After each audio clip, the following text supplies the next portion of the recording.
আমার মা খুব অসুস্থ, জানো তো। কিন্তু কিছু কিছু জটিলা কুটিলা আছে, সবসময় আমার মার পেছনে লেগে থাকে। তাদের উদ্দেশ্যে বলছি, অসুস্থ মানুষটাকে এত মানসিক টর্চারিং করছিস তো জগন্নাথ অবশ্যই দেখছে, তোদের উপযুক্ত শাস্তি অবশ্যই দেবে।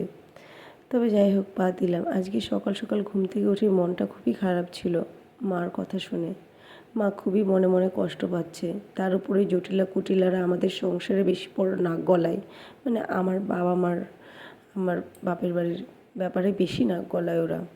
তাই ওদেরকে বলি, তোদের তো খেয়ে দিয়ে কোনো কাজ নেই, আজ এরা খায় আর গতরায়, আর পরের সংসারে নাক গলায়, পরের সংসার কীভাবে নষ্ট করবে সেই দিয়ে মানে থাকে। আমার অসুস্থ মা কত দিন কষ্ট করে, রাতভর ঘুমাতে পারে না, ওদের চোখে লাগে না।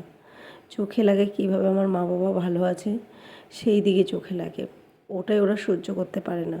তবে ওদেরকে মনে প্রাণে আমি, সে বলে না, অভিশাপ করছি যে তোরা জীবনেও সুখী হবি না। কারণ আমরা দুই বোন বিয়ে হয়ে চলে গেছি, বাবা মার কাছে সেরকম যেতেও পারি না, খোঁজও নিতে পারি না, ঠিক মতন থাকতেও পারি না। কষ্ট হয় যখন মা বাবার মুখে কোনো কথা শুনি। যাই হোক, এদিকে আমি রান্নাবান্না করছি। আজকে নিরামিষ ছিল, শনিবার।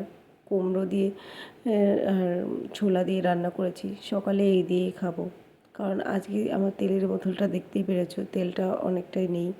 ওর বাবা নিয়ে আসবে, আমাদের মাসকাবারি বাজার হয়। তাই এদিকে আমি শসাগুলো দিয়ে দিয়েছি। আমরা তিনজনে খাবার খেয়ে নেব। আর ভালো লাগলে অবশ্যই লাইক